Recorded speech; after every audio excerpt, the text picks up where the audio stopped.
Okay, Spanky the Walrus here, and I want to talk about 1 Corinthians, specifically about chapters 8 through 10. And the reason why is I think there's something really important that we can learn from chapters 8 through 10.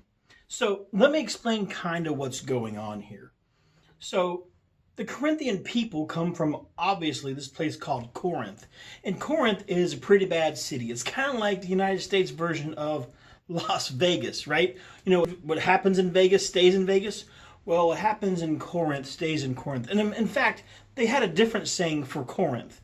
If you were called someone a Corinthian, that was kind of like a slur to say that someone was bad or someone was sinful or someone was awful, right? That's what that's what Corinthian meant. So when Paul addresses these people in Corinth, that's the background. They are a place full of pagan worship, full of bad stuff.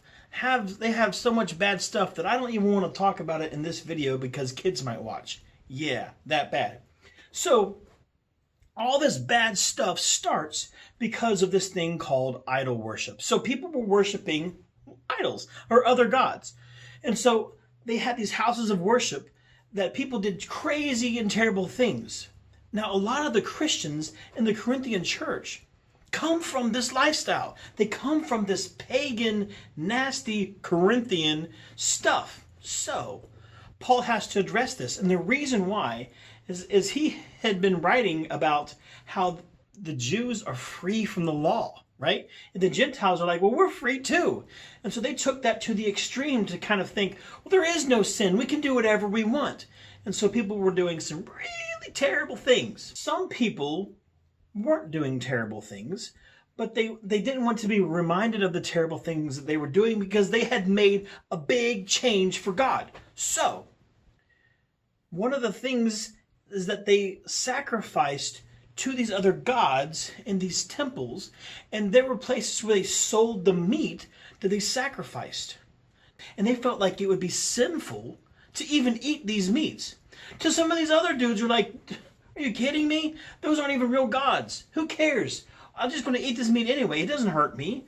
They're just sacrificing it to nobody. They had this argument going of what do we do?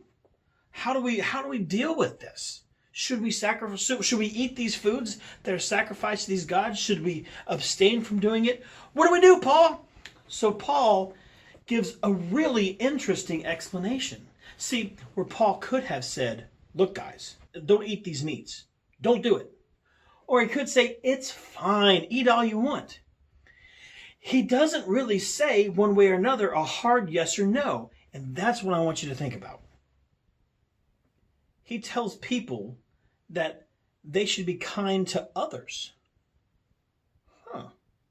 So there are people that if they stumbled because of eating these meats sacrificed to other gods, then they shouldn't eat those meats. If they're tempted to move back into idolatry, then they should stay away from it. And if you, Corinthian, if you are okay with eating meats, then you go ahead and do it. But don't tempt that other person. That's really weird because it's like it's okay for you. It's not okay for someone else. You know what? Let's think about this like in a modern context. Because like talking about this thing with idols and meats and stuff is confusing. I need to lose a little bit of weight, right? I'm a big dude. So maybe it might be sinful for me to eat that piece of chocolate cake, right? But you skinny mini that are tipping the scales at 92 pounds, maybe chocolate cake is perfectly fine for you. But what you shouldn't do is tempt me and say, come here, Spanky the Walrus, have some cake. Because we know fat boys love cake. So you shouldn't tempt me. That's wrong to tempt me with something that could be sinful for me. Now, I shouldn't tempt you with something that might be sinful to you. That's kind of what we're talking about here. That we should be considerate of other people. But see, how do we figure out what's sinful for us? Man, what a question.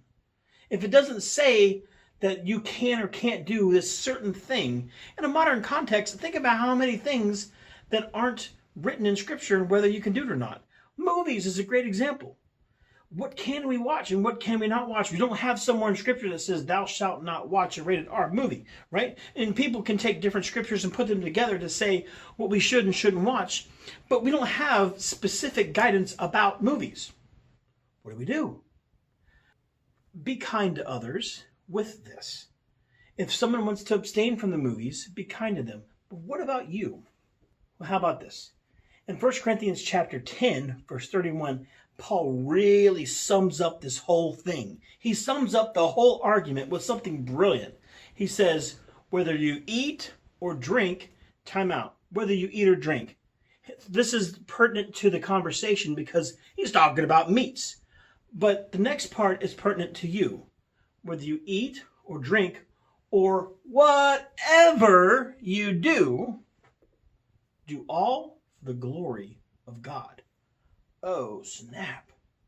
So whatever we do, we should be doing it to glorify God. What glorifies God? I'll tell you one thing. God's eternal, right? God's forever. And so are people. Nothing on this earth is eternal except for people. Whoa. So relationships are eternal. Whatever's in your wallet is not eternal. With the car that you drive is not eternal, if you're old enough to drive a car, right? So people are eternal, God is eternal. If we want to glorify God, if we want to truly give an eternal being glory, then maybe we should do things that are eternal. So maybe we should build relationships. Maybe we should be nice to people. So whether you eat or drink or whatever you do all for the glory of God. Do all for people. Do all for relationships. Be selfless instead of selfish. In everything you do, think about others. Oh, snap. Whatever you do, think about other people. Think about relationships. Think about building people up instead of tearing people down. So when you're trying to think of whether you should do something or you should not do something, think about how whatever you do affects others. If it affects others negatively, don't do it. And be glorifying to God. Love others, glorify God. You know, Jesus said something like that too. When he was challenged and they asked him, what's the most important thing? He said, you should love God with all your heart, your mind, your soul, your strength. Love your neighbor as yourself. If you want to love God, you've got to love others. The way that we love God is by loving others. Because if you look at Matthew 25, Jesus basically outlines that if you want to be part of God's kingdom, then you feed the hungry, that you give water to the thirsty, you visit the prisoner, you heal the sick, you shelter the refugee. Helping others is the way that we glorify God. So finally, again, the major point here is two things. One, if you are struggling with something to figure out whether it's right or wrong, see if it glorifies God by helping others. The second thing is if someone else is struggling with something, don't tempt them.